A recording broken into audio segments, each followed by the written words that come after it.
Welcome back to Jaycee Reacts and another episode of An Architect Plays City Skylines. Today we are continuing working in Portes and in particular, this never-ending fight with Smoky Bend, our industrial area. I've done a few minor things off camera. Let's start with that. Some minor detailing, and it is very minor. I did realise I don't have as many props loaded in as I do buildings, which came as a bit of a surprise. So I just added some cargo containers, little forklift, and sort of a work line, I guess. Not much. And a car park. This won't stay in this configuration. I suspect that we're going to put a passenger train station up here to help workers get to both the oil, ore, and industrial zone as a whole. So the car park will service that because it's been in for a while and it hasn't been used once. There hasn't been a single car park there, which kind of surprised me. I'm not quite sure why. I keyed up all this and made it look a bit more sort of semi-realistic, I guess. I put in some retaining walls underneath the highway all the way along, so that's all now keyed up. And we've got some trees and stuff going on along the highway. The single point interchange, more on that at the moment. Our industrial zone's unchanged, the layout for the most part. We have lost some industry. As you can see, there is a number of these now, industry buildings now crying out for staff. I'll get to that in a moment as well. And the bane of my existence. Now, this started off as a stacked interchange, which I still think is the most useful. Wait a second, I've lost there should be a pedestrian exit here. I'll fix that in a second. So yeah, this started off as a stacked interchange, which for mine is the most efficient way to distribute traffic. The problem with the stacked interchange is it needs space at the exits in particular, so as cars can sort themselves and get in the right lane, the correct lane, sorry, to make its next turn. When that wasn't working, we replaced it with a substantially sized roundabout. It was slightly better, but only marginally so. Traffic was at around 35-40%, and that was entirely down to this area. I then, off camera, put in a diverging diamond, which didn't take up as much room as the roundabout, and therefore the traffic flowed a little bit better, but we still had problems, in particular at the diamond, with the traffic backing up, which led me to now put in the smallest possible interchange I could, and this, which is the single point urban or the split point urban interchange, and this was working really, really well. I cleared all the traffic, I let it run from scratch. We lost a fair bit of industry while that was all cleaning itself up. Population rose a little bit, but it is rising very slowly. We're still not picking up any new commercial zones while I've been running this in the background. And then the AI just went, you know what, I'm sick of this all working the way it should, and I'm going to throw a spanner in the works. And yet again, it is completely ignoring a lane on this exit, which is just screwing up the traffic. I mean, this shouldn't be backing up like this because the AI is ignoring one of these lanes. This splits into 3 lanes to exit off of here. All right, so the right-hand turn coming through this toll booth can turn at any time. Doesn't need to wait for anything. The left-hand turn has a set of traffic lights driving it. It's got more than enough, as these lights here clear out this road in pretty good order. Most of the traffic on here is entering this interchange, getting back on the highway. There is a single line of traffic where this splits into 4 lanes, and I'm thinking of making this happen earlier to see if that makes any difference, but I don't know how. This inside lane just keeps getting ignored. It's the same on this side. All the traffic is coming in one lane and looking to split at one point here. I don't know why. I honestly don't know why. For the life of me, it's not anything I've put in place, and I'm gonna show on camera exactly what I've done. So for those who aren't, the lane connector will dictate if you're in. So the traffic, for those who don't know, the traffic will only change at these nodes. Cars won't change lane back here for computational reasons. The AI will say, right, I'm at a node now, I can change lane, and I need to do that because this lane will get me to where I'm going quicker. That's the short version of how it works. Now with Traffic Manager, you can say no, you can only change, you can't change lane here, you're stuck here. Or you can do that. You can go straight on, or you can change lane. I can dictate to the AI what it can and can't do. It's not wise to overly use this. It's best to let the AI figure it out itself. I do tend to, at major intersections, dictate what the AI can do, and then at the junction after and immediately before that major intersection, also try and keep them in lane. So as it's not clogging up traffic at this point, it's clogging up further back. This will help at least this traffic from here keep moving. Whereas if I'm tempted to say, no, pick your lane earlier, it will get more traffic moving. But by forcing their AI to make its choice earlier. This has ramifications further back, as you can see here. And you need to give, given that this is a four-lane highway, I don't know what's going on with me at the moment, I can barely speak English. You need to give the AI as much opportunity as you can. For instance, we've got two converging highways here. So you're coming through from this highway, the AI needs as much opportunities as it can to change lanes. Now, if a truck is coming through on this brown marker, it needs 2 nodes, minimum, preferably 3 nodes, to change 3 lanes if it needs to get to the opposite side of the highway. I am tempted to map this out in full and force the AI to tell the AI when it can and can't change lanes, like to just force it. And that will mean changing this to 4 lanes and all of this to 4 lanes all the way down here, and then changing how this light works. So if you're in the right lane here, this would be really dumb, but you could go, oh, that shouldn't be doing that. That should not be doing that. Oh, I wonder if that's part of the problem. I'm going to play that for a little bit and see. Wow.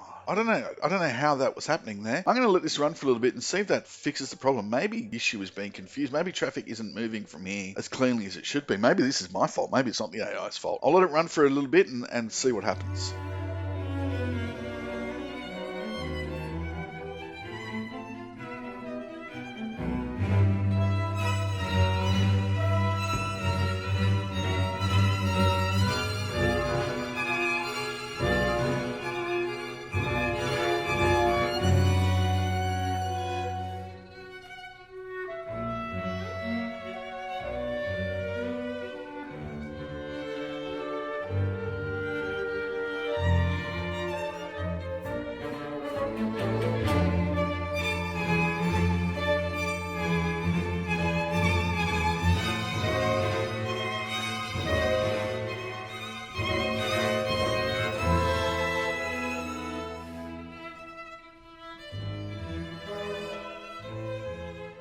All right, we're at 65%, which is the best it's been since we opened the industrial area. And we just have to accept the facts that this is just a heavy, heavy traffic flow area. And the AI is just thick as shit. That doesn't help. Really don't want that node there. Really don't want that node there. It's causing issues. May live to regret it, but you're going. Get out of there. And it's 2 lanes each way. You only need 1 node to change. There we go. Let's force the AI's hand. It can get halfway down the street before it changes hands. If you don't get in there, I'm going to delete you. Alright, you're in there. Okay, that should help this move a little bit more smoothly once it turns. And what do we got going on here? That's pretty close as well. I'm going to delete that too. Not really necessary. Ah, cost me an industry. No. Oh, brutal. Oh, it's going to cost me a couple of industries, that mucking around with node stuff. That is pretty brutal. Okay, I think finally we may be sort of done with this part of Smoky Bend. I don't think this is going to get any better, and I'm sick of mucking around with it, and it's holding us back. I know I've had this come up already once before with the garbage collection issue. That's a result of the traffic. It will be serviced. I got no dramas there. So I think this initial setup of Smoky Bend is done. I have put down, I forgot to mention, I put down the furniture factory, and it's doing okay. They're not producing enough paper, apparently, allegedly. Not enough goods to sell. How? I've only got one industry saying it's short of goods. Okay, and I've got a few industries saying we've got nowhere to sell goods to. I don't understand how that can, this guy's getting desperate for it, and it's not getting any customers whatsoever. I don't know what's going on with that. I honestly have no idea what's going on with that. I'm wondering if it's backwards, if it's facing the wrong way. Actually, let's fall. I'm not going to let night fall here for a bit. What is going on there? No, there's your entrance out the front. I don't know what the problem there is with you. How can you not be getting any customers? And you're the first point of contact. I don't know. Don't know what to do with that, because that's just bizarre. And it's bizarre that Target doesn't have enough goods to sell. It's just weird. All right, so things I did off camera. So yeah, prettied up this little interchange here, added some trees and stuff, blah blah blah, and they've actually stuck for a change. I added a whole heap of trees in here that have not, for some reason, stuck. I don't know why. Look at that. That's just weird. That's just really weird. They're completely unrealistic, those trees anyway. There's no way in the world they'd survive in there, but whatever.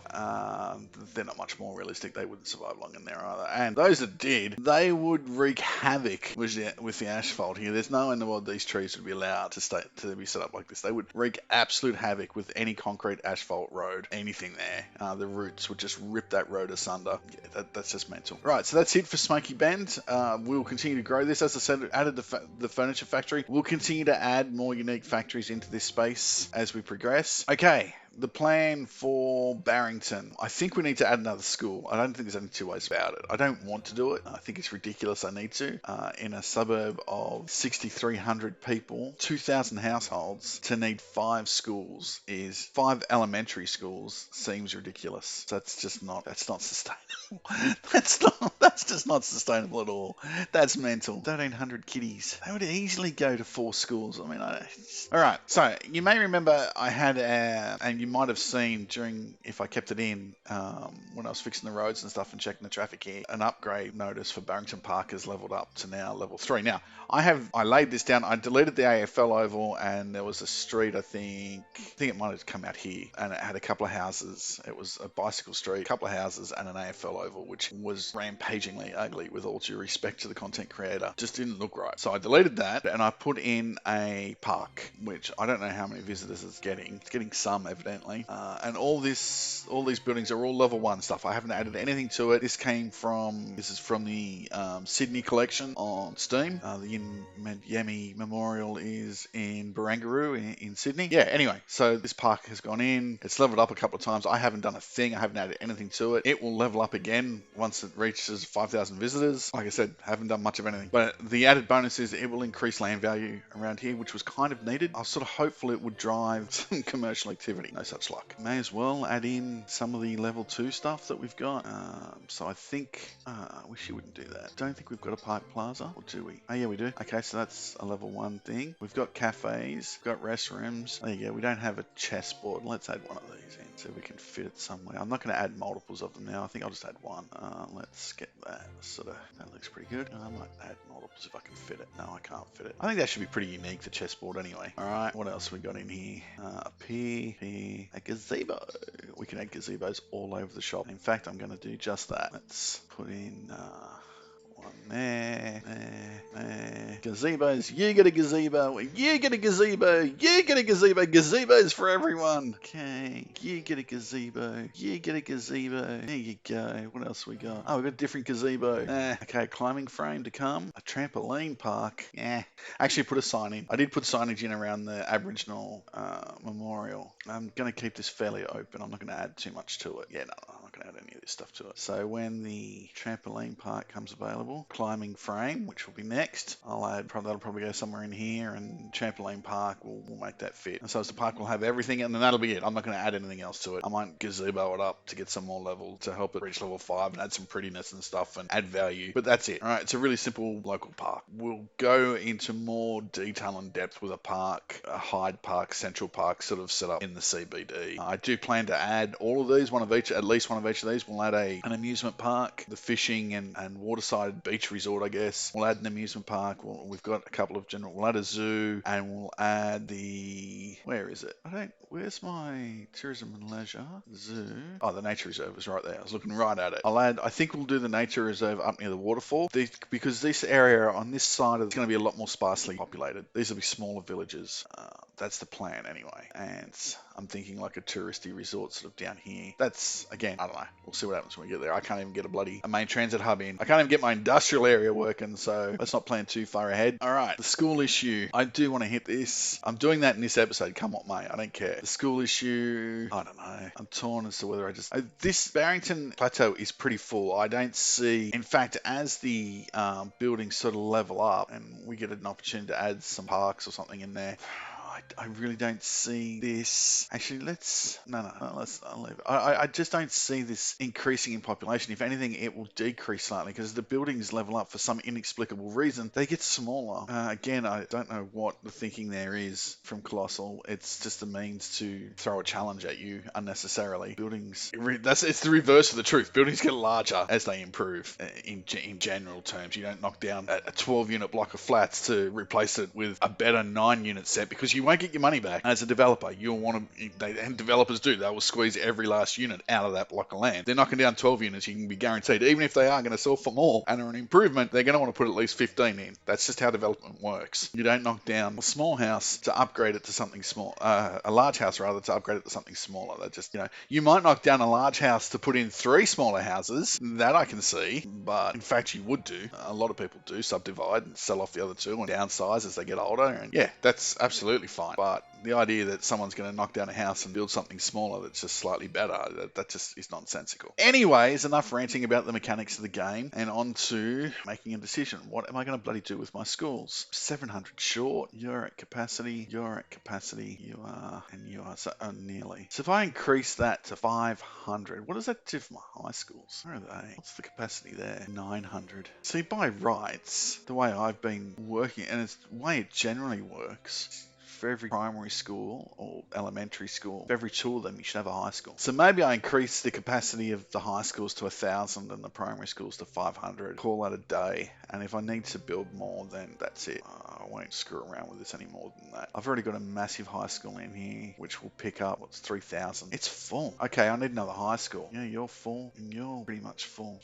I think I'm underestimating how many people are living in Mesa Jaja. So there's 6,300 Barrington Plateau. Let's get a survey. Says Foot-Rot Flats 11.2. Bloody hell. Okay, that's problematic. Nearly 3,000 children. All right, I severely underestimated how many people would fit into Foot-Rot Flats. 20,000. Oh my days. Okay, have also severely underestimated how many people would fit into Mesa Jaja. Holy craps. Okay, so new plan, build some new schools. I will up the size of the elementary schools to 500. I do have this one high school which I think I'm going to have to roll out. I think I'm going to need to replace this really cool looking high school. Let's switch that off, see what we're doing. So you're, Mesa Top High School. I think I'm going to have to replace these two because they do look funky and I do like them. I'm going to have to replace them with the Nova. And I might replace this one. I have a really awesome high school which is based on a sports school in Moscow that I downloaded off the Steam Workshop. It is amazing. It's a great model. It looks really cool. 20,000 living in here. Man, that is so unexpected. Mind you, 160 households in there alone. 80 kids. That would mean in these two buildings, I'm filling up a primary school just there alone. I might need to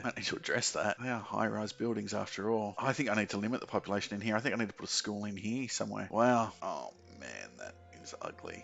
When the LOD on that thing is shocking. I don't know what I think of the Horizon, by the way. I didn't really talk about it. It is a famous building in Sydney, but it's Harry Seidler, who was one of Australia's original architects, and is quite divisive. I'm not going to voice my opinion on him one way or another. This building is typical of Harry Seidler for me. Well, I'm going to voice my opinion on him, aren't I? Because I can't help myself. This building is typical of him for me. It's a love and hate sort of design. He's got a building at McMahon's Point, which is one of the most prime spots in all of Sydney, which is an absolute eyesore. And yeah, some of his residences at single dwelling residence at Mossman are just genius. Yeah, I'm procrastinating because I don't want to fix up my primary schools.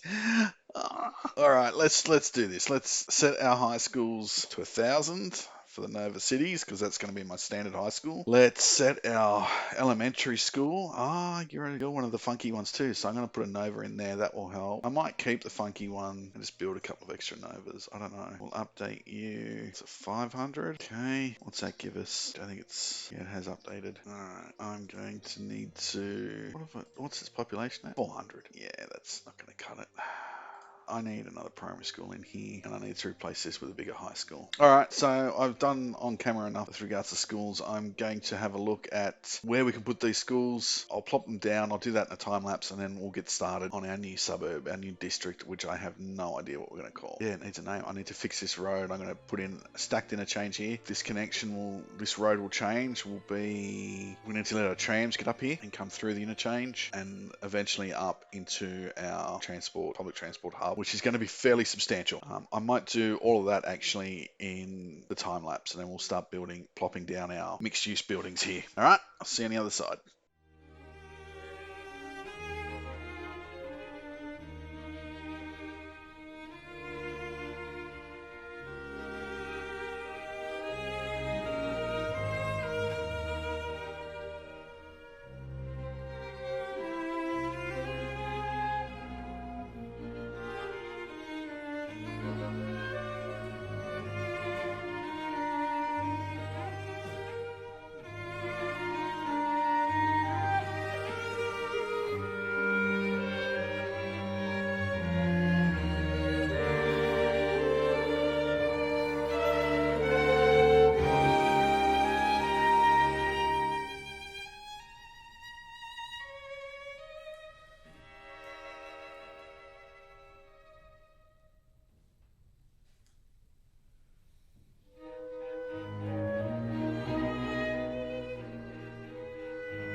Okay, so due to time constraints, we're going to have to end it there. You'll be absolutely shocked to hear that yet again I haven't gotten this district done. I'm sure that comes as a massive surprise to all and sundry. Right now, I'm just laying down some high density, low rise residential around the outside of the suburb on the loop road, which I did originally put in as curvy roads to match all the other suburbs, but thinking of what's coming with the mixed use and all that to lay down in the high rise buildings, it really doesn't fit here. But we'll get to all of that on the next episode. For now, thanks for watching, and we'll see you in the next one.